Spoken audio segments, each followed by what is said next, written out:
Hello guys, welcome to our YouTube channel, and today we are going to know how to log out from Among Us.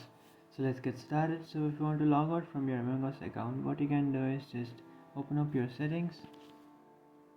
After opening up your settings, you have to search for apps, and inside your apps you have to search for Among Us.